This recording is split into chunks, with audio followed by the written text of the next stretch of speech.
Hello my friends and welcome to this new hands-on tutorial, and now we're going to do image generation. We're going to do a design battle. But a design for what?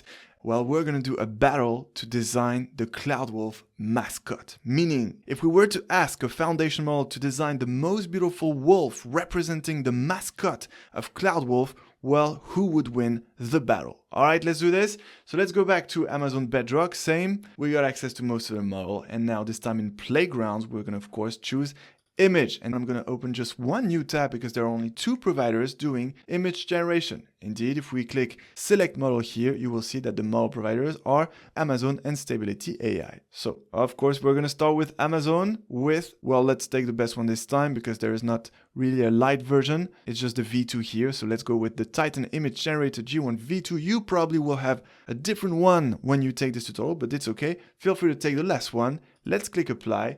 And then in the prompt here, we're going to say, hi, please design the most beautiful wolf representing the mascot for the CloudWolf community.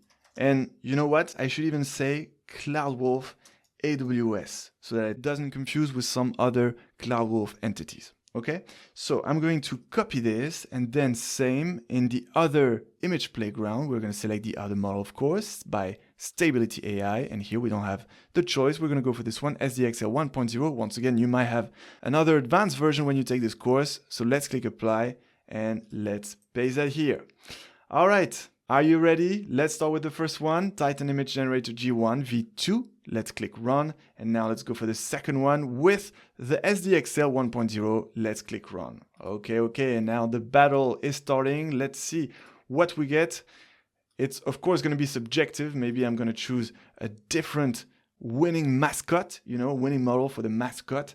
But let's see. All right, we have our first mascot here by SDXL 1.0. It's not too bad. Now let's see the other one, still generating, interestingly. Okay, so that's interesting. Oh, there you go. Wow, I definitely have my first and preferred choice here. I'm definitely going to go for this one. That's a really beautiful wolf with some clear, intense, fair eyes. And besides, that is in the cloud. Oh, and a beautiful forest behind. Yes, so it looks mystical. Maybe it also represents your journey from, all the difficulties of navigating in the cloud at the beginning towards, connecting the dots and becoming like Tony Stark in the cloud lab, capable of building anything. So there you go. I really like it, so I'm going to download it. Ah, no, it's not here, actually. If you click on the image, that's how you can download it, by clicking this button here. And save it because I really love it. And I'll definitely share it in one of the CloudWolf channels. Alright, so thank you so much for watching this new tutorial on image generation. There you go, now you get a good tour of the foundation models. I also encourage you to attend the live labs where I do a lot of Bedrock for generative AI. And until then, enjoy the cloud.